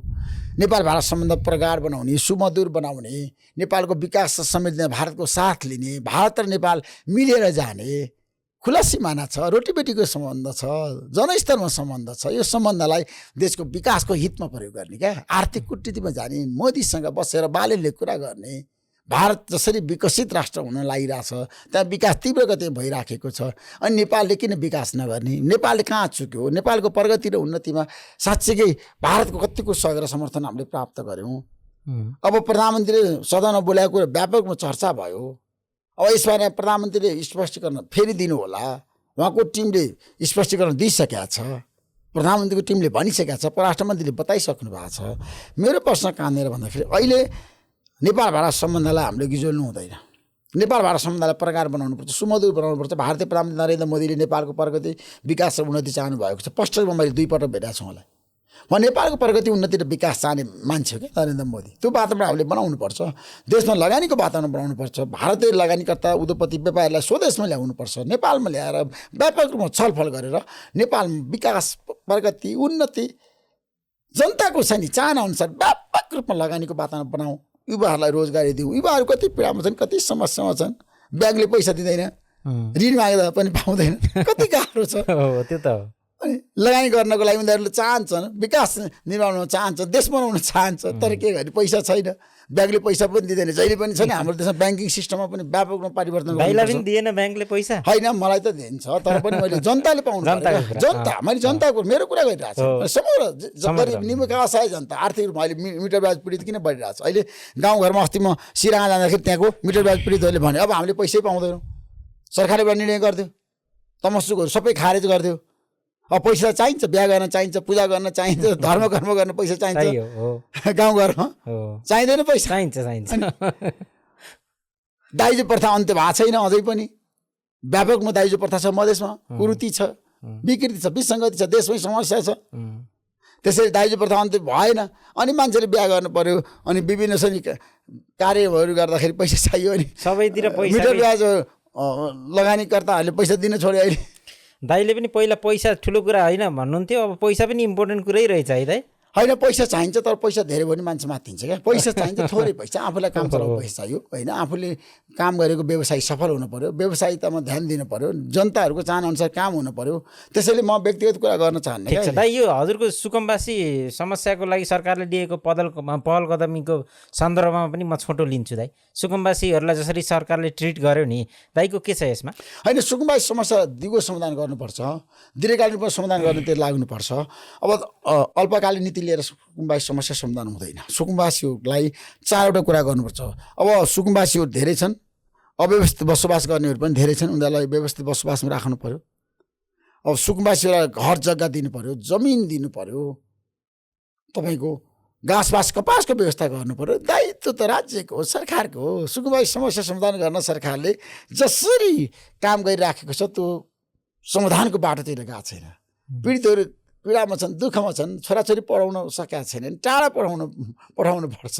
गाह्रो छ नि सुकुम्बासीहरूलाई तर पुराना दलहरूले त भोट ब्याङ्कको रूपमा प्रयोग गर्छ होइन सुकुम्बासीलाई भोट ब्याङ्कको रूपमा प्रयोग गर्नेहरूलाई मेरो अनुरोध के छ भने सुकुम्बासीलाई साथ दिनु सुकुम्बासी समस्या समाधान गर्न लाग्नु म सुकुम्बासीकै पक्षमा उभिन्छु सुकुम्बासीलाई म साथ दिन्छु सुकुम्बासीको एजेन्डा सम्बोधन गर्नुपर्छ भनेर मैले प्रधानमन्त्री लगायत भौतिक पूर्वाधार मन्त्री होइन त्यसपछि भूमि सुधार मन्त्री सबलाई मैले भनेको छु सुकुम्बासीको समस्या समाधान गरेर गृहमन्त्री सबैलाई भनेको छु मैले मन्त्रीहरू सबलाई पनि भनेको छु मैले सुकुम्बासी समस्या समाधान गर्न लाग है सुकुम्बासीलाई न्याय देऊ सुकुम्बासी पीडामा छन् सुकुम्बासी समस्या दीर्घकालीन रूपमा समाधान गर देशमा सुकुम्बासीहरूले अब कुनै पनि समस्या भोग्न नपरोस् सुकुम्बासीहरूलाई अब घर जग्गा दिएर जमिन दिएर रोटी बेटीको सम्बन्ध छ भारतसँग तपाईँलाई एउटा कुरा भन्न चाहन्छु अब सिमानामा जानुभयो भने त्यहाँ धेरै मान्छेहरू समस्यामा छन् समस्यामा छन् किनभने कतिपय सुकुम्बासी नै अब सीमामा बसिरहेको छन् खोलाको किनारमा बसिरहेको छ मैले तपाईँलाई तथ्य सत्य दिएको क्या सही कुरा बताएको क्या अब भारतसँग हाम्रो राम्रो सम्बन्ध छ नि तर मान्छेहरू खान पाएको छैनन् सुकुम्बासीहरूले बस्न पाएको छैनन् सही कुरा होइन घर जग्गा पाएको छैनन् घाँसबास कपासको व्यवस्था राज्यले गर्नुपर्छ सरकार गम्भीर हुनुपर्छ 1 वर्षभित्रमा सुकुम्बासी समस्या समाधान गर्ने हो भने चारवटा कुरा गर्नुपर्छ पहिला वास्तविकता पत्ता लगाउनु पर्यो को सुकुम्बासी हो को होइन भन्ने कुरा दोस्रो उनीहरूलाई उचित व्यवस्थापनको लागि कहाँ राख्ने खाकाहरू मार्गचित्रहरू प्लानहरू तयार पार्न पर्यो तेस्रो कसरी घर बनाइदिने कसरी जग्गा जमिन दिने कहाँको जग्गा जमिन दिने चौथो उनीहरूको छोराछोरीलाई कसरी पढाउने उनीहरूलाई कसरी रोजगारी दिने उनीहरूलाई कसरी सक्षम बनाउने त्यो काम सरकारले गर्नु तर मान्छेहरूले के भन्छन् भने ऋषि धमला चाहिँ अब ठाउँ अनुसारको व्यवहार गर्छ सुकुम्बासी सिम गयो भने पनि आँसु झार्दिहाल्छ यता मधेसमा गयो भने आँसु झार्छ यो मान्छेले चाहिँ देखावटी यस्तो कुराहरू गरिराख्छ भन्छन् क्या मान्छेहरू होइन कसले के भन्छ म त्यति लाग्दिनँ होइन मैले जति पनि पीडितहरूको पक्षमा बोलेको छु न्याय दिनको लागि पहल गरेको छु त्यो सबै कुरा जनतालाई थाहा छ त्यो जनताले भन्ने कुरा हो त्यसैले गर्दाखेरि म आफ्नो काम गर्दै जान्छु म गरिब निमुखा असहाय जनताको लागि काम गर्ने मान्छे हुँ यो देश बनाउनुपर्छ देशमा चाहिँ विकास हुनुपर्छ भनेर लागेको मान्छे हुँ यो देशको लोकतन्त्रको लागि मैले धेरै चाहिँ सङ्घर्ष गरेको छु अभिव्यक्ति स्वतन्त्रको लागि लडेको मान्छे हुँ जनतालाई छ नि साथ दिनुपर्छ भनेर जनताकै पक्षमा उभिएको मान्छे हुँ त्यसैले म जनताको लागि काम गर्ने मान्छे हुँ मलाई कसैले विरोध गरेर अथवा कसैले गाली गरेर म आफ्नो यात्रामा कहिल्यै पनि म विचलन हुन्न कसैले कहिले पनि प्रलोभनमा पार्न सक्दैन दाइ तपाईँलाई कसैले म आफ्नो यात्रामा अगाडि बढेपछि बढेको कसैले मलाई छ नि आलोचनाले ब्याक गराउन सक्दैन प्रलोभन कसैले त्यस्तो व्यक्तिगत प्रलोभन म लाग्दैन मलाई व्यक्तिगत स्वार्थ छैन लिनु नै छैन दिनु पनि छैन क्या दाइ अबको यात्रा राजनीतिज्ञका रूपमा अगाडि बढ्छ कि ब्याक टु पत्रकारिता हुन्छ कि दाइको के हुन्छ दाइ अलिकति हेर्दै जाउँ अब राजनीति भन्दा पनि म सामाजिक सुधारमा समाजको सुधारको रूपमा आफूलाई अगाडि बढाउन चाहन्छु समाजमा भएका विकृतिको विरुद्ध लड्न चाहन्छु समाजमा भएका अन्याय र अत्याचारको विरुद्ध लड्न चाहन्छु म स्वतन्त्र नागरिक अभियानको नेतृत्वकर्ताको रूपमा म अब पहिला देशभरि जान्छु देशको जनताको समस्या बुझ्छु समाधानको लागि उपाय खोज्छु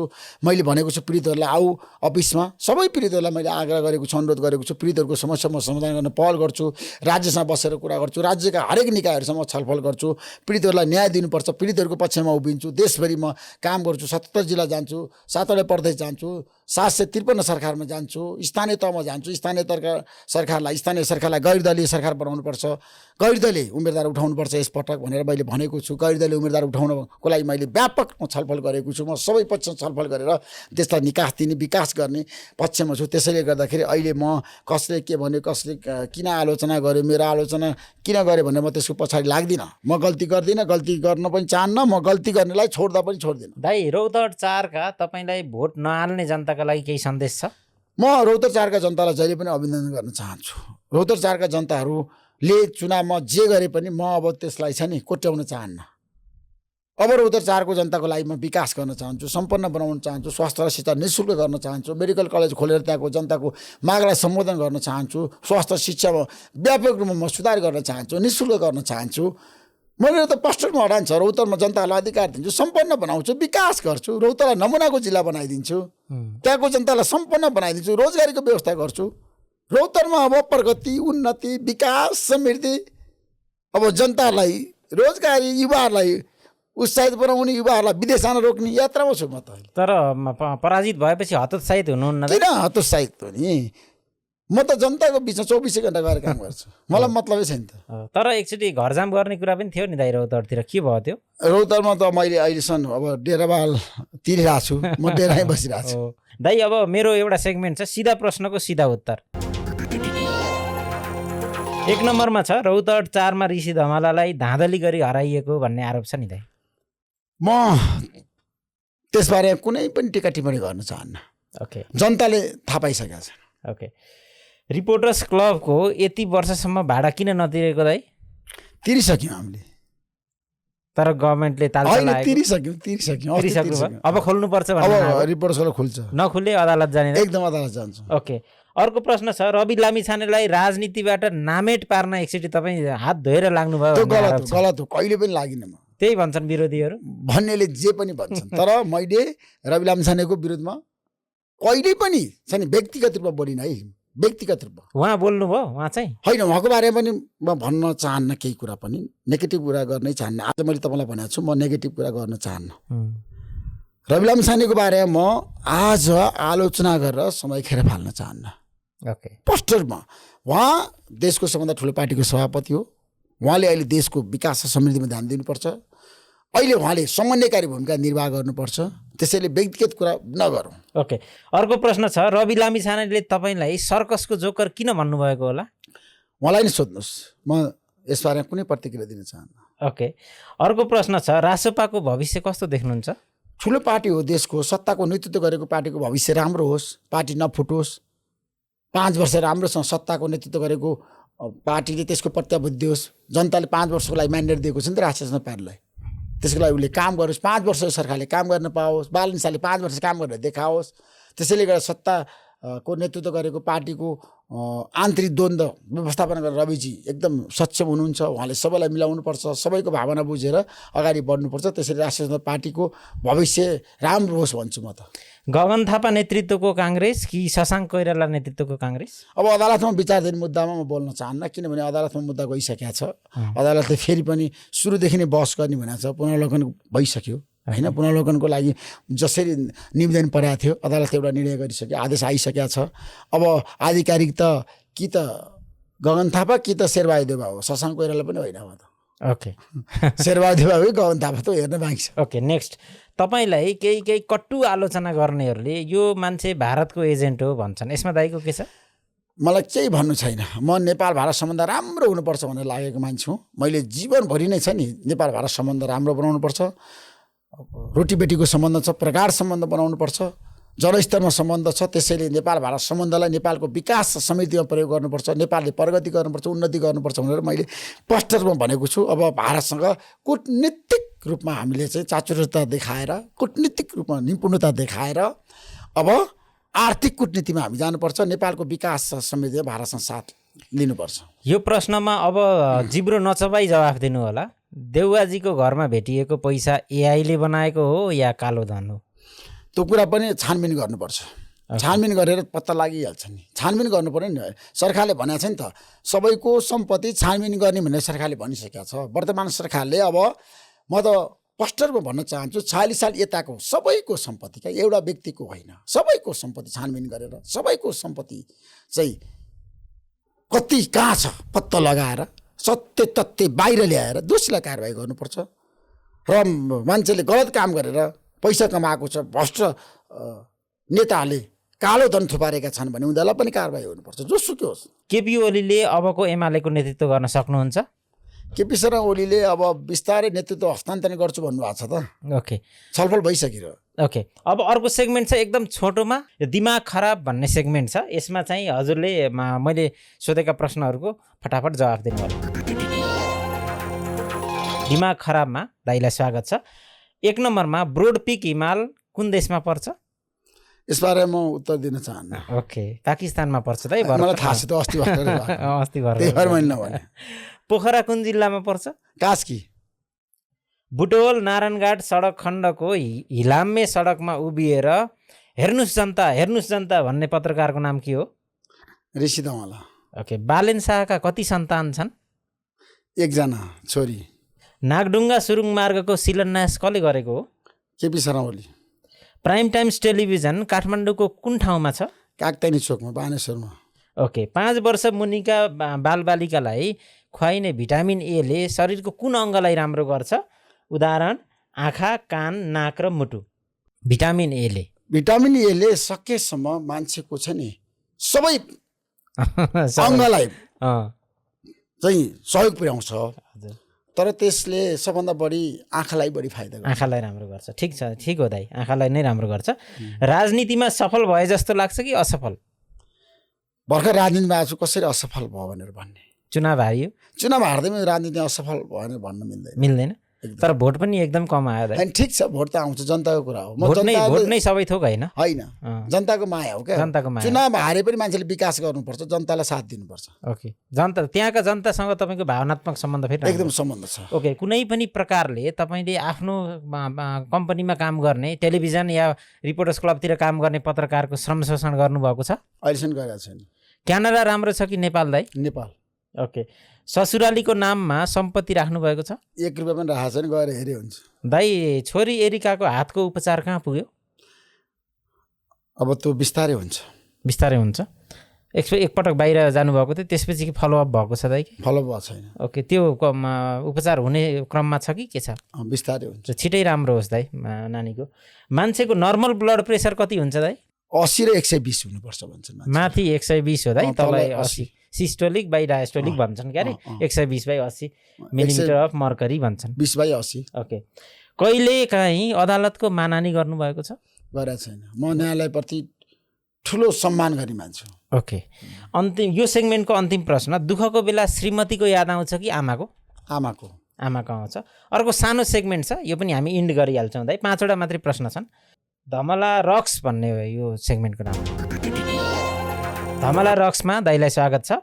1 नम्बरमा बुटवलबाट काठमाडौँ आउँदै गरेको बस नारायणीको पुलबाट तल खस्यो। त्यो बसको सबै कुरा चकनाचुर भयो, ध्वस्त भयो, तर त्यसको बत्ती निम्ने बन्द हुने गर्यो दाइ। किन? सबै कुरा ध्वस्त हुँदा बत्ती चाहिँ निम्ने बन्द हुने गर्यो, किन दाइ? नारायणीमा पऱ्यो नि त। नारायणीको पुलदेखि तल खस्यो होइन? त्यस कारणले होइन, त्यो सबै ध्वस्त भयो होइन, पाठपूर्जा सबै ध्वस्त भयो, मान्छेहरू पनि हाताहाती भयो त्यहाँ होइन, तर त्यसको बत्ती मात्रै निम्ने बन्द हुने भयो दाइ। इन्जिन खराब भएन कि त्यतिखेर? इन्जिन खराब भएर नभएर क्या, इन्जिन चाहिँ चलिराख्यो कि। तर यस्तो हो नि दाइ, यसको उत्तर निम्ने र बन्द हुने भनेको उही त हो, निम्ने बन्द हुने, निम्ने पनि बन्द हुने नै हो नि त्यसको उत्तर। ल, दोस्रो प्रश्न छ, जति तान्यौ उति छोटो हुने के हो? डोरी होइन नि, कहाँ हुन्छ? तर हिन्ट दिउँ दाइ, तपाईँले यो कुरा प्रयोग गर्नुहुन्न। मान्छेले यसो चिया पसलमा चाहिँ बसेर प्रयोग गर्छन् नि, तर तपाईँ त्यो गर्नु प्रयोग गर्दिनँ। जति तान्यौ उति छोटो हुन्छ, के हो? मैले प्रयोग गरेँ चुरोट होला, म प्रयोग गर्दिनँ। तपाईँले प्रयोग गर्नुहुन्न होइन? ओके, प्राय सेतो हुन्छ या कालो पनि हुनसक्छ, जुन आकाशमा उड्छ तर पखेटा छैन दाइ, के होला? बादल। ठिक, बादल नै हो दाइ। ओके, पानी खाँदाखेरि मर्ने कुरा के हो? जुन चिज जसले पानी खायो भने मर्छ दाइ। यो त मिलाउनुहुन्छ दाइ, किनभने अब यस्तो यो आगलागीका यति घटनाहरू छन् दाइ। पानी खाँदा मर्ने रुख, आग हो। पानी खाँदा आग हो, पानी खाँदा मर्ने आग होइन, माथिसम्म आइसकेको थियो दाइ, फ्याट मुखमा नआगो मात्रै हो दाइको। एउटा खुट्टामा उभिन्छ, टोपी पनि लगाउँछ, के हो? भन्नु त। भन्नु न दाइ। तपाईँ भन्नु न, तपाईँ सेतो हुन्छ, सेतो कलरको हुन्छ, एकदम प्रोटिन पाइन्छ दाइ। मैले बुझिसकेँ। माछा मासु नखानेले खान्छन् त्यो। बुझेँ, भन्नुहोस् न। च्याउ च्याउ होइन। अन्तिम सेगमेन्टको नामहरू धमलालाई आरोपहरू भन्ने छ। तपाईँमाथि लागेका केही आरोपहरू दाइले चाहिँ स्पष्टीकरण दिनु होला। 1 नम्बरमा तपाईँ आफ्नो टेलिभिजन या अन्य पत्रकार अन्य कम्पनीमा काम गर्ने मान्छेहरूको चरम आर्थिक शोषण गर्नुहुन्छ भन्ने आरोप छ दाइ, के भन्नुहुन्छ? त्यो गलत, प्रमाणित गर्नुहोस् न। समयमै तलब दिनुहुन्छ दाइ? एकदम समयमा दिएको छु। सन्तुष्ट छन् उनीहरू? सन्तुष्ट हुनुपर्छ, तर कतिपय मान्छेहरूले काम गर्दा गर्दै पनि समयमा तलब नपाउने हरेक मिडिया इन्डस्ट्रीमा छन्, प्राइममा पनि होला। तर हामी कहिल्यै पनि कर्मचारीको शोषण गर्नुहुन्न। 2 नम्बरमा दाइ नायिकासँगको इन्टरभ्यूमा मर्यादा बिर्सेर प्रश्न गर्नुहुन्छ भन्ने आरोप छ। भन्नेलाई भन्न दिनुहोस्, तर मैले कहिल्यै पनि पत्रकारितामा मर्यादा बिर्सेको छैन। तर केही कन्ट्रोभर्सीहरू आयो त्यो त आउँछ नि स्वाभाविकमा। प्रश्न सोध्नको लागि छ नि एउटा सीमा हुन्छ, त्यो सीमा बसेर मैले प्रश्न सोधेको छु होइन। तर पनि अब मान्छेहरूले आलोचना गर्नलाई गर्न दिनुहोस्। त्यो हदसम्म जानुहुन्थेन भने दाइ, त्यसलाई हजुरले के कसरी लिनुभयो दाइ? त्यो ठिक छ कि त्यसलाई पछि बिस्तारै करेक्सन गर्दै जानुभएको छ? आलोचना गर्न दिनुहोस्, तर मैले आफ्नो मर्यादामै रहेर पत्रकारिता गरेँ। ओके। तेस्रो आरोप छ ऋषि धमला आफूले दिएको समयमा कहिल्यै पुग्दैनन् भन्ने आरोप छ। समयमा पुग्ने कोसिस गर्छु म। दाइको व्यस्तताले पनि होला यो फेरि होइन, धेरै ठाउँमा इन्गेज हुनुहुन्छ अनि तर टाइम चाहिँ इम्पोर्टेन्ट हो। मान्छेले समय दिइसकेपछि त्यहाँ पुग्नै पर्छ, बेलैमा पुग्नुपर्छ। धेरै ठाउँमा इन्गेज हुनुहुन्छ दाइ, अनि कसैको पनि चित्त दुखाउन मन लाग्दैन, हुन्छ भनिहाल्नुहुन्छ, अनि समयमा नपुगे जस्तो देखिने हो। ओके। 4 नम्बरमा नेपालको सूचना गोप्य रूपमा भारत पुर्याउनुहुन्छ भन्ने आरोप पनि छ नि। गलत, यही प्रश्न सोधिसक्नु भयो। अच्छा, त्यस्तो छैन होइन। ओके। अन्तिम प्रश्न छ दाइ, व्यापारीहरूसँग अस्वाभाविक रूपमा आर्थिक सहयोग माग्नुहुन्छ भन्ने आरोप छ नि। 1 रुपियाँ पनि कोहीसँग अहिलेसम्म पैसा माग्यो भनेर तपाईँसँग आएको छ कोही मान्छे? छैन। देखाउन सक्नुहुन्छ? छैन। अनि म जस्तो इमान्दार मान्छे, देश र जनतालाई माया गर्ने मान्छे एकजना देखाउनुहोस्। इमान्दार। मैले पत्रकारिता इमान्दारिताका साथ गरेँ, कहिले पनि कोहीसँग पनि मैले 1 रुपियाँ पनि मागिनँ। आफ्नै मिहिनेतमा म हुर्केको मान्छे, आफ्नै खुट्टामा उभिएर म यहाँसम्म आइपुगेको मान्छे, आफैले मिहिनेत गरेर आइपुगेको मान्छे। म 18 घन्टा 20 घन्टा देश र जनताको लागि काम गर्ने मान्छे। ओके दाइ, अब नयाँ गभर्मेन्ट बनेको छ। सुरुमा मान्छेहरूका धेरै आशाहरू थिए, बिस्तारै ती आशाहरू निराशामा परिणत हुँदै पनि गएका छन् होइन। हामी आशावादी हुनुपर्छ, देश बनाउनुपर्छ भन्ने खालको सन्देश हाम्रा युवाहरूलाई केही छ भने दाइले प्लिज। युवाहरूलाई म धेरै धेरै धन्यवाद दिन चाहन्छु। अब युवाहरूको चाहना धेरै छ, आकाङ्क्षा धेरै छ। युवाहरू पछिल्लो समय देशमै बसेर काम गर्न चाहन्छन्, युवाहरू विकास गर्न चाहन्छन्, देश बनेको हेर्न चाहन्छन्, युवाहरू नेतृत्व गर्न सक्षम पनि छन्। अब युवाहरूको हातमा हाम्रो देशको नेतृत्व पुगेको छ। लामो समयपछि देशमा युवाहरू नेतृत्वमा छन्। प्रधानमन्त्री युवा हुनुहुन्छ, मन्त्रीहरू युवा छन्, सबै युवा छन्, सबै निकायमा युवा छ। देशको पार्टी सभापतिहरू, पार्टीको नेतृत्वकर्ता पनि युवा छ।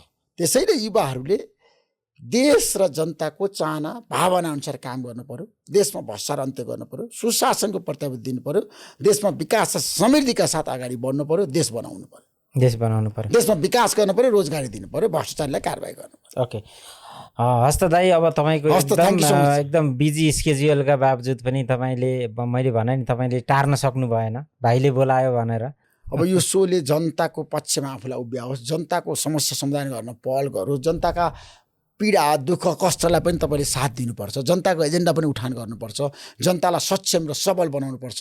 युवाहरूलाई तपाईँले विशेष प्राथमिकतामा राखेर बहस गर्नुहोस्, युवाहरूको चाहना अनुसार काम गर्नुहोस्, युवालाई सक्षम बनाउनुहोस्, युवालाई नेतृत्वमा अगाडि बढाउनुहोस् र हाम्रो देशमा चिकित्सक क्षेत्रमा भएका छन् समस्याहरू समाधान गर्न लाग्नुहोस्। डाक्टरहरू, अब विभिन्न चाहिँ निकायमा काम गर्ने व्यक्तिहरूलाई बोलाउनुहोस्, खास गरी भने डाक्टरहरूलाई पनि बढी फोकस गर्नुहोस्। डाक्टरहरूको ठुलो छ नि अब योगदान छ यो देशमा, चिकित्सक क्षेत्रको ठुलो योगदान छ, उनीहरूको भूमिकालाई प्रभावकारी बनाउनुहोस्। अस्ति बाद नर्सहरूको आन्दोलनमा गई नर्सहरूलाई साथ दिई, नर्सहरूको समस्या समाधान गर्न मैले पहल गरेँ। उनीहरूलाई पनि तपाईँ यो सोमा लिएर आउनुहोस्, देश बनाउने अभियानमा लाग्नुहोस्, त्यसमा तपाईँलाई मेरो सहयोग छ। हस्त दाइ, धेरै धेरै धन्यवाद। हस्त नमस्कार। हस्त दर्शकवृन्द, आजको यो एपिसोड यहीँ सकिन्छ। तपाईँलाई आजको यो कार्यक्रम कस्तो लाग्यो, ऋषि दाइसँगको कार्यक्रम, आफ्ना प्रतिक्रियाहरू दिनुहोला, आफ्ना सुझावहरू दिनुहोला र अर्को एपिसोडमा तपाईँ हाम्रो भेट हुने नै छ। त्यतिन्जेलसम्मका लागि बिदा हुन्छु। नमस्ते।